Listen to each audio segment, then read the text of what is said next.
Hello friends, अपेक्षा यानकी YouTube channel में आप तमाम मित्रों स्वागत है। मित्रों, खास आजे तमारा माटे जवाहर नवोदय मित्रों जे नवोदय नो नवो सिलेबस जे हाल एड थयो तो एने ध्यान में राखीने ईवीएस नु चेप्टर 1 आपणे आज समझीशुं मजानी इंद्रिय। तो आ पाठनी अंदर आपणे शुं समझवानुं छे ए अने मित्रों चिंता नहीं करता, नवोदय सिलेबस बदलो छे, एना टॉपिक्स आपने आप्या छे तो आपणे बधा साथे मळी अने तमने विडियो थी समजावशुं, एमसीक्यू आपशुं।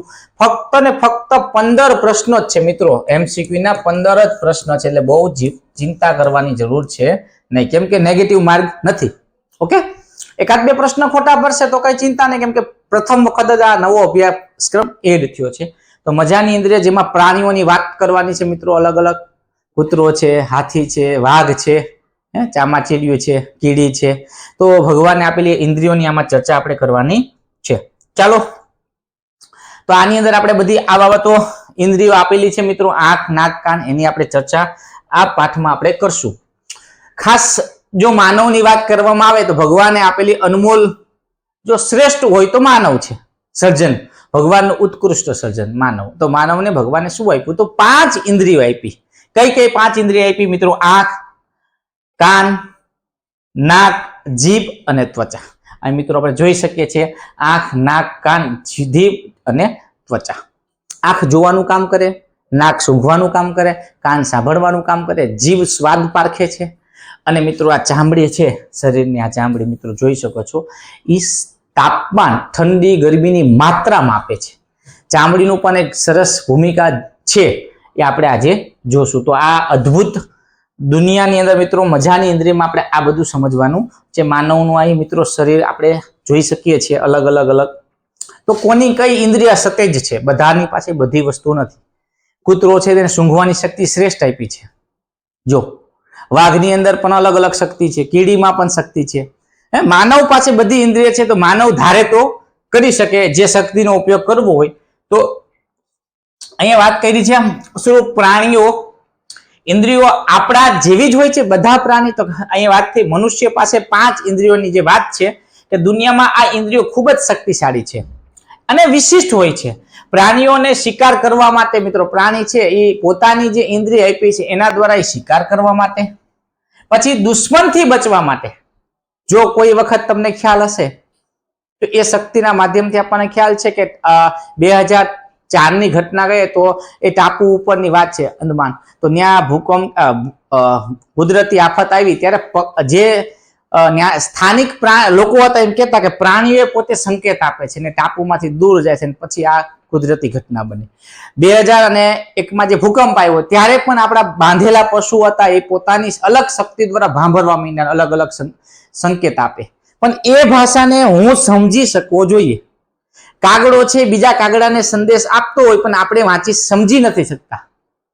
ઓકે, અહીંયા વાત કરી તો એ જે બીજાની જે ઇન્દ્રિયો છે, ઇન્દ્રિયોનો શું કરવા? તો દુશ્મનથી બચવા માટે, પોતાનો રસ્તો શોધવા માટે ખાસ શક્તિની જરૂર પડે છે। એમાં આપણે આવી જાય અને પશુ પણ આવી જાય। કેટલીક પ્રાણીઓ માઇલો દૂર જોઈ શકે છે, તો કેટલાક અત્યંત ધીમો અવાજ મિત્રો ગરુડ પક્ષી છે તો કેટલું આપણા કરતા ઘણું સારું જોઈ શકે, પછી ધીમો અવાજ સાંભળી શકે, સસલું છે, હાથી છે, અવાજ સાંભળી શકશે।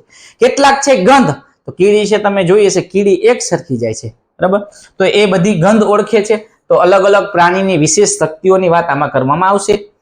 જે આ અલગ અલગ વિશેષ શક્તિને સુપર પાવર કહી શકાય મિત્રો। જો કૂતરાની સૂંઘવાની શક્તિ છે, ઓકે, ગરુડની જોવાની શક્તિ છે, ચામાચીંડીઓની અલગ શક્તિ છે, માનવ પાસે બધી શક્તિ છે। જો મિત્રો માનવ પાસે ધારે, એમ કહેવાય માનવ ધારે તો વાઘને મારે, એમ કે માનવ ધારવો જોઈએ। એટલે મતલબ કહેવત પડી છે માનવ છે ને એના મગજની અંદર જો મગજનો ઉપયોગ કરે મગજનો તો તમામ ઇન્દ્રિયો એના હસ્તક હોય છે મિત્રો, અલગ અલગ આપણે જોઈએ છીએ। તો અહીંયા આપણે તો મિત્રો હવે આ જે કૂતરાની જે વિશિષ્ટ શક્તિ કૂતરા પાસે છે, આપણે આપણા ઘરની આજુબાજુમાં જો વાડી રહેતા હોય, ઘરે રહેતા હોય, ગલીમાં રહેતા હોય તો મિત્રો કૂતરા આપણે પાળીએ છીએ। કૂતરો એ પાલતું છે મિત્રો, આપણે એને પાળીએ છીએ, પાલતું ને ઘણી જગ્યાએ આપણે જોયું છે. પણ આ કૂતરાની અદ્ભુત શક્તિ છે મિત્રો. તમારા ઘરમાં આના જેટલો વફાદાર વ્યક્તિ નહીં હોય, કેમ કે એની અંદર અદ્ભુત શક્તિ આપેલી છે. આપણા કરતા 1000 ગણી મિત્રો એનામાં શક્તિ હોય છે. એ કૂતરો છે મિત્રો પેશાબ અને મળના દ્વારા, પેશાબ અને મળની જે ગંધ છે એ ગંધથી પોતાનો વિસ્તાર નક્કી કરતા હોય. જે જગ્યાએ મિત્રો કૂતરો આ ગલીમાં, સમજો આ આપણી ગલી હોય, ગલીમાં કૂતરો છે, તો બીજી ગલીનો કોઈ કૂતરો મિત્રો, બીજી ગલીના કોઈ કૂતરા છે અહીંયા આવી જાય તો એના પેશાબ અને મળથી એને ખબર પડી જાય કે આ ગલીમાં આવ્યું કોઈ, અને ભસવા લાગે. કેમ કે એ પોતાનો એરિયો પોતે નક્કી કરે છે, બરાબર. બીજા કૂતરાને પોતાના વિસ્તારમાં આવવા દેતા નથી, અને આવે તો એની ગંધથી ઓળખી જાય છે. આ તેમની અદ્ભુત સૂંઘવાની શક્તિ મિત્રો, હું બોલું છું, આ કૂતરાની અદ્ભુત સૂંઘવાની શક્તિ છે.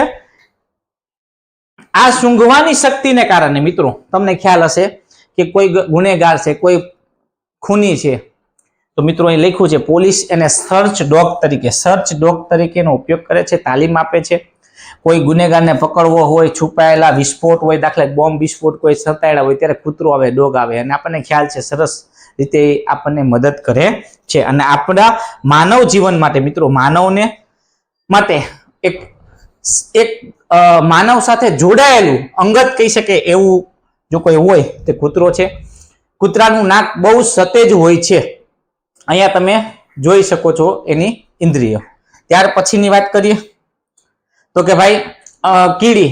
તો મિત્રો આ કીડી જાતી હોય છે, તો જાતા જાતા જાય છે, તમે આ રીતે તમે જુઓ તો કીડી એક સુગંધ છોડતી જાય મિત્રો, જાય છે ત્યારે એક ગંધ છોડે છે. એ ગંધની પાછળ હવે સમજો કે અહીંયા મેં કોઈ એવી લાકડી મૂકી તો કીડી આ લાકડી ઉપર ચડી અને પોતાની ગતિ જે જાય છે એ જ દિશામાં જશે, એને લાકડી પર નડશે નહીં. શું કામ નહીં નડે મિત્રો? એનું કારણ શું છે કે સુગંધના આધારે એની પાછળ જાય છે.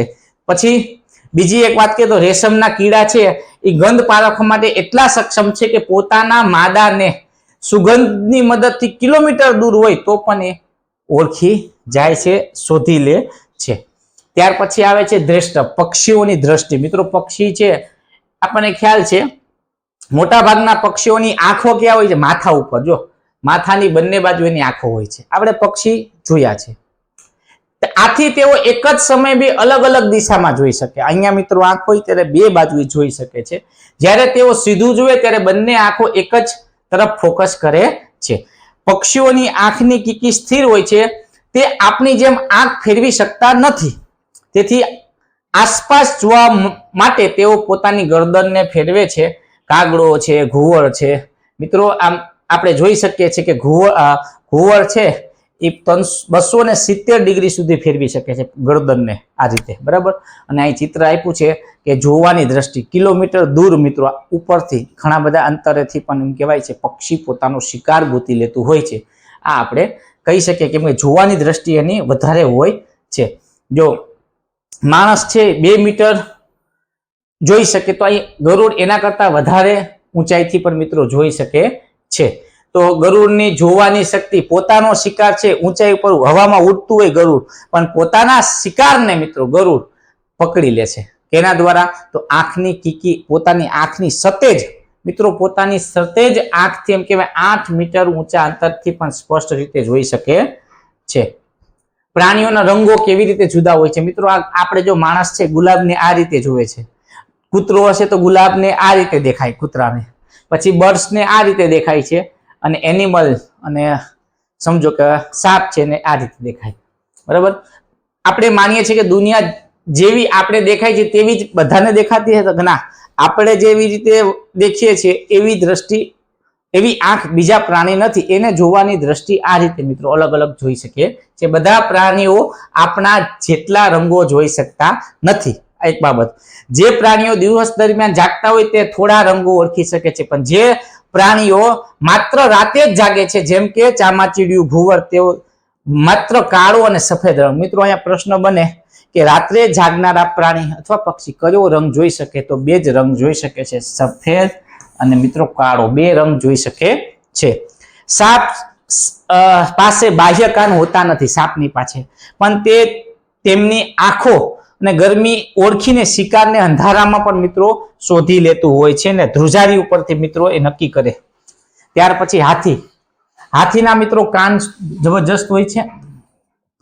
અને સસલું, હાથી અને સસલાની સાંભળવાની શક્તિ ખૂબ સરસ હોય છે મિત્રો, કે કાન ખૂબ મોટા હોય છે, કાન ચારે બાજુ મિત્રો ઝીણી ઝીણી બાબતો છે એ જોઈ લેતું હોય છે. ઓકે, જ્યારે પણ કોઈ શિકારી પ્રાણી આસપાસ છુપાયેલો હોય તો તેના પાંજરાનો અવાજ આવે તો અવાજ પરથી તરત સાંભળી લે અને સતર્ક થઈ જાય. એવા બંને છે હાથી અને સસલા. બંને પ્રાણી છે એના કાન સતેજ હોય છે.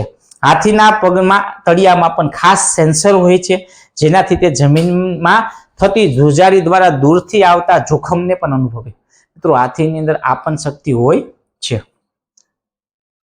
ત્યાર પછી વાનર અને પક્ષીઓ. જંગલમાં અલગ અલગ જે પક્ષીઓ હોય છે, પ્રાણી હોય છે, એ પોતાની ભાષા વાપરે મિત્રો, પણ એ ભાષા એ પોતે જ મિત્રો ચિત્તો છે, વાઘ, જો જ્યારે લંગુર જે વાનર છે એ ચિત્તા અને વાઘ ને જોવે તો તરત જ એક અલગ પ્રકારનો સંકેત આપે મિત્રો, ચેતવણી આપવા માટે અવાજ કાઢતું હોય છે.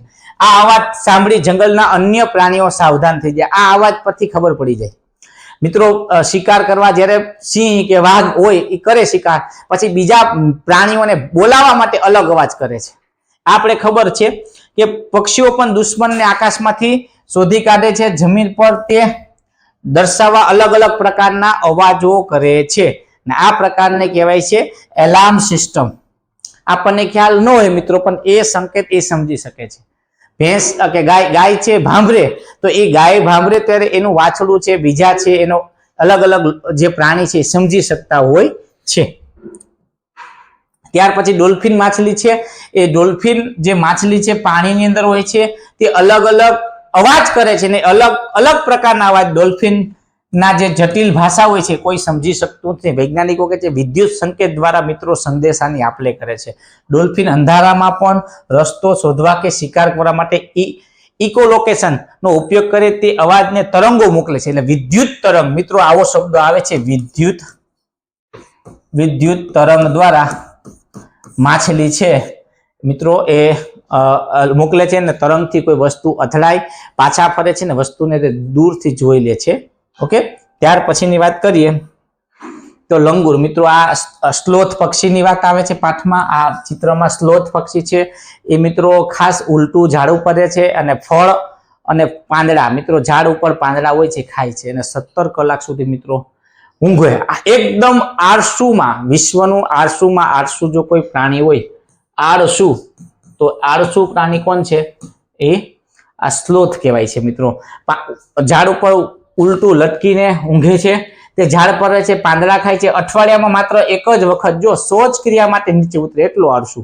અને તે ઝાડ પરથી નીચે ઉતરે, તેનું જીવન એટલું ધીમું છે કે 40 વર્ષમાં માત્ર 8 જ વૃક્ષો બદલાવે. મિત્રો એક ઝાડ હોય, એક ઝાડની અંદર મિત્રો એ રે એવી રીતે આખા જીવન દરમિયાન 40 વર્ષ જીવે છે. 40 વર્ષમાં એ ફક્ત 8 જ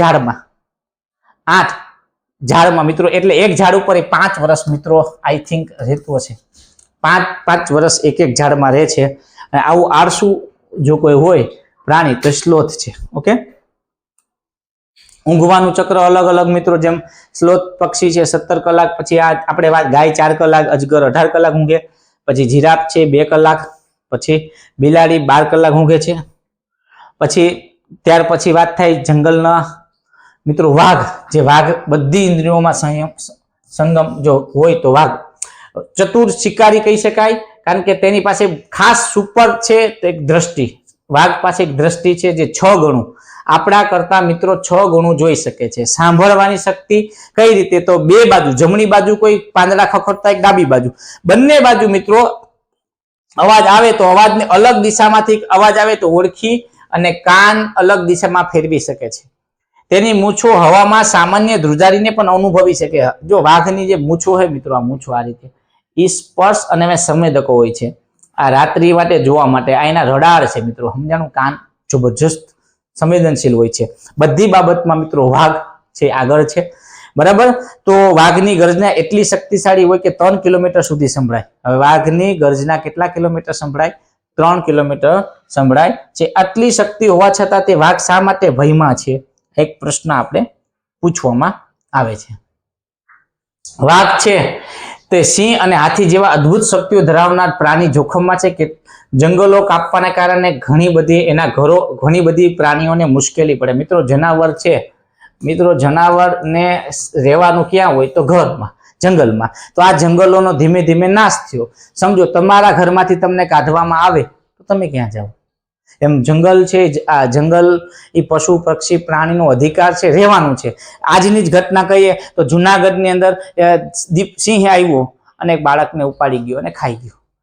એના આગલે દી અમરેલી જિલ્લાની ઘટના બને છે કે રાત્રિ દરમિયાન સિંહ દર્શન માટે જાય છે ભાઈ, અને એમાંથી સિંહ ગુસ્સે ભરાણો અને એક વ્યક્તિને ઝપટમાં લઈ લીધો અને ગુસ્સામાં એને મારણ કરી જાય, ખાઈ જાય. પણ મિત્રો આ બધી ઘટના ક્યારે બને છે કે જ્યારે માનવી દ્વારા વિક્ષેપ કરવામાં આવે. પશુ સૃષ્ટિ, પ્રાણી સૃષ્ટિની અંદર જો આપણે ખલેલ પહોંચાડશું, એને હેરાન કરશું, તો એ પણ આપણા ઉપર શું કરશે? સામો પ્રત્યાચાર કરે છે, આપણા માનવ સૃષ્ટિમાં આવે છે ને હેરાન કરે છે. શિકારીઓ દ્વારા હાથીના દાંત માટે કરે છે મિત્રો. અલગ અલગ પ્રાણીઓ આજે મૃત્યુ થાય છે, નાશપ્રાય. મિત્રો જો વાત કરીએ તો ધીમે ધીમે નાશપ્રાય જાતિમાં આ બધા આવે. વાઘ છે તો નાશપ્રાય થવા માંડ્યો. શા માટે? હમણાં જ મિત્રો રાજપીપળામાંથી, જો 2 મહિના પહેલાની ઘટના તમને કહું તો રાજપીપળાના એક મહંતના આશ્રમમાંથી વાઘના 24 ચામડા મળી આવ્યા. તો મિત્રો 24 ચામડા હતા, વાઘના દાંત હતા, વાઘના નખ હતા. તો આ બધું કેટલું મળ્યું? પણ મૂળ વસ્તુ આ આવ્યું ક્યાંથી? આટલા વર્ષો પછી રૂમ ખોલવામાં આવે ને રૂમમાંથી એકદમ 24 ચામડા મળે વાઘના. એનો મતલબ 24 વાઘ મરાણા ત્યારે 24 વાઘનું મૃત્યુ કરો ત્યારે તમને ચામડા મળે છે ને, એના જીવતા એના નખ મળે છે. મિત્રો પ્રાણીઓનો શિકારની પ્રવૃત્તિ થાય છે. એને દાખલા તરીકે હાથી છે તો એના દાંત માટે મારવામાં આવે છે, ગેંડાને તેના શિંગડા માટે મારવામાં આવે છે, મગર, વાઘ, સાપને ચામડી માટે મિત્રો મારવામાં આવે. મગરની ચામડી, વાઘની ચામડી, સાપની ચામડી, અને એ કાઢી અને શું કરે? ધંધાની અંદર પૈસો કમાવો. મિત્રો આવી અનૈતિક પ્રવૃત્તિ કરે. કસ્તુરી મૃગ છે તો એની નાભીમાંથી સુગંધદાર કસ્તુરી મળે છે, નાભીમાંથી. તો એ કસ્તુરી સુગંધ માટે એને અત્તર બને, તો એટલા માટે કસ્તુરી મૃગને મારવામાં આવે છે. તો આ રીતે મિત્રો પ્રાણીઓ પર્યાવરણનો ભાગ છે, પણ અમુક વ્યક્તિના સ્વાર્થ માટે પર્યાવરણને મિત્રો અત્યારે જોખમમાં મૂક્યું છે. પર્યાવરણમાં વિક્ષેપ કરવાનું કામ માનવ દ્વારા કરવામાં આવે. એક તો જંગલો કપાણા, એક બીજું શિકારની પ્રવૃત્તિ થાય છે, જેના કારણે મિત્રો પ્રાણીઓ આજે ભયમાં છે. ધીમે ધીમે મિત્રો એવું કાળ આવશે કે વાઘ આપણે ચિત્રમાં જ જોશું. સિંહ અત્યારે આખા એશિયામાં મિત્રો સિંહો છે, તો આખા એશિયામાં માત્ર સિંહ ક્યાં છે? તો જુનાગઢ જિલ્લામાં. આખા એશિયામાં ક્યાંય સિંહ જોવા ન મળે. તો આ સિંહનું રક્ષણ કરવું, આ સિંહની જાળવણી કરવી, એ જવાબદારી નૈતિક કોની આવે? મારી આવે. આપણે સિંહ દર્શન શું કામ કરવું જોઈએ મિત્રો? એના અમુક સમય હોય, સમય એ જોવા જવું જોઈએ. બાકી અમુક લોકો જંગલોમાં જાય, કચરો કરે, પ્લાસ્ટિક નાખે. આ બધું કરવાથી શું થાય છે મિત્રો? એને નુકસાન થાય. વૃક્ષો કપાણા છે, બરાબર. ભારતમાં વાઘની સંખ્યા ઘટતી ગઈ એટલે પ્રોજેક્ટ ટાઈગર નામનો પ્રોજેક્ટ ચલાવવામાં આવ્યો છે. ઓકે, અને વાઘ માટે ખાસ કાર્યક્રમ ચાલ્યો છે અને પ્રોજેક્ટ ટાઈગર નામ આપવામાં આવ્યું છે. હવે આ માટે મિત્રો સરકાર દ્વારા મેં તમને વાત કરી કે અભયારણ્ય ચાલુ કરવામાં આવ્યું. અભયારણ્ય એટલે શું? અને પ્રાણી જે પક્ષી છે મુક્ત રીતે હરી ફરી શકે. મિત્રો નક્કી કરેલી આવી જગ્યા હોય, આ એક જગ્યા નક્કી કરી, એ જગ્યાની અંદર મિત્રો પ્રાણીઓ છે મુક્ત રીતે હરી ફરી શકે છે, રહી શકે છે. એને ખલેલ નહીં પહોંચાડવાનું. એને માંસ જોતું હોય તો માંસ ખવડાવવું પડે તો માંસ આપે. એને પાણીની સગવડતા, નદી તળાવ બનાવવામાં આવે, કૃત્રિમ રીતે બનાવે સરકાર. એના સંવર્ધન માટે એની જાતિ વધે કેમ, એની પ્રજાતિમાં દિવસે દિવસે કેમ વધે, તો એ માટે મિત્રો પ્રાણી પક્ષીઓ માટે સરકાર દ્વારા અભયારણ્યો બનાવવામાં આવ્યા. રાષ્ટ્રીય ઉદ્યાનો મિત્રો બનાવવામાં આવે છે. જો તો એ જગ્યામાં પ્રાણી પક્ષી મુક્ત રીતે રહી શકે છે. ત્યાં કોઈ બીજા વ્યક્તિને જવાનું છે નહીં. નિયમોમાં લાકડા વીણવા, પશુને ચરાવવાની થોડી છૂટ હોય, બાકી કાંઈ હોતી નથી. એવા પક્ષી માટે નળ સરોવર છે. કચ્છની અંદર ઘોડખર અભયારણ્ય છે. અહીંયા આપણે ગુજરાતમાં ગીરમાં જાવ તો ગીરની અંદર આવ્યું શાસન સિંહ અભયારણ્ય, સિંહ માટેનું છે. પછી રાષ્ટ્રીય ઉદ્યાન છે, સંપૂર્ણ કડક હોય છે. અહીં કોઈ પણ માનવીય પ્રવૃત્તિ સખત મનાઈ હોય છે. ગીર રાષ્ટ્રીય, પછી વેરાવદર કાળિયાદ પક્ષી નેશનલ પાર્ક છે. આ રીતે મિત્રો સરકાર દ્વારા આવા રાષ્ટ્રીય ઉદ્યાન પણ ચલાવવામાં આવે છે, કે જે બનાવવામાં આવે છે, અભયારણ્ય બનાવવામાં આવે છે, જેથી કરીને પ્રાણીઓ પક્ષીઓના પ્રજાતિનું સંવર્ધન થાય. એ બચે કેમ, એ દિવસે દિવસે એ પ્રજાતિ વધે કેમ. મિત્રો સિંહો પેલા કેટલા હતા? 2011 આસપાસ 523 હતા. અત્યારે સિંહની સંખ્યા વસ્તીના ધોરણે વધી. તો તો કઈ રીતે? તો સિંહોના મિત્રો અત્યારે અલગ અલગ અલગ અલગ મિત્રો સરકાર દ્વારા પ્રયત્ન થાય છે. હા, અમુક વ્યક્તિગત આપણે જોઈએ છે કે જે જંગલો નાશ થયા, બધા અલગ અલગ કારણો જવાબદાર છે, જેથી કરીને કોઈ રોગ આવે અને સિંહનું મૃત્યુ થાય, કોઈ રેલવેના ફાટક હોય ત્યાં થાય, અને એવા બધા કારણો કોઈક નીકળે. પણ સિંહ માટે સરકાર કરે, પછી વાઘ માટે વાઘ માટે છે અલગ અલગ મિત્રો પ્રોજેક્ટ ટાઈગર લીધો. એમ પક્ષી હોય કે પ્રાણી હોય, એને બચાવવા માટે સરકાર પૂરો પ્રયત્ન કરે છે. તો આ બધી બાબતો જોઈ. આ પાઠની અંદર જોવાની શક્તિની વાત થઈ, ગરુડ વાઘ, સૂંઘવામાં કૂતરો અને કીડીની વાત. સાંભળવાની વાત કરીએ તો ડોલ્ફિન છે, હાથી છે. સંરક્ષણ માટે અભયારણ્યો થયા. આ બધી બાબતો આ પાઠમાં આપણે જોઈ, અને કોણ કેટલી કલાક ઊંઘે છે એ બધી બાબતો આપણે મૂછો, વાઘની મૂછો સંવેદનશીલ છે એ બધી વાત જોઈ. ઇકો લોકેશન વિદ્યુત સંકેત દ્વારા સંદેશો આપે છે માછલીઓ બીજી માછલીને. તો આ બધી બાબતો પ્રાણીઓની અદ્ભુત અજાયબી હતી મિત્રો. પ્રાણીની અદ્ભુત અજાયબી આપણે જોઈ, અને આના આધારે કંઈક MCQ બનતા હશે પરીક્ષાને ધ્યાનમાં રાખીને. કેવા કેવા MCQ બનશે એની આપણે ચર્ચા ફરીવાર વિડીયોમાં કરશું. તો અહીંયા સુધી આપણો વિડીયો રાખીએ છીએ. બધા બાળકો પહેલો વિડીયો છે EVS નો, તો લાગે થોડુંક, પણ ધીમે ધીમે તમે મુદ્દાઓ જોતા જાઓ, લખતા જાઓ, તો તમને પણ અમુક બાબતો સમજાઈ જશે. ઓકે, તો અહીંયા સુધી રાખીએ. ફરી પાછા મળશું. જય હિન્દ, જય ભારત, જય દ્વારકાધીશ.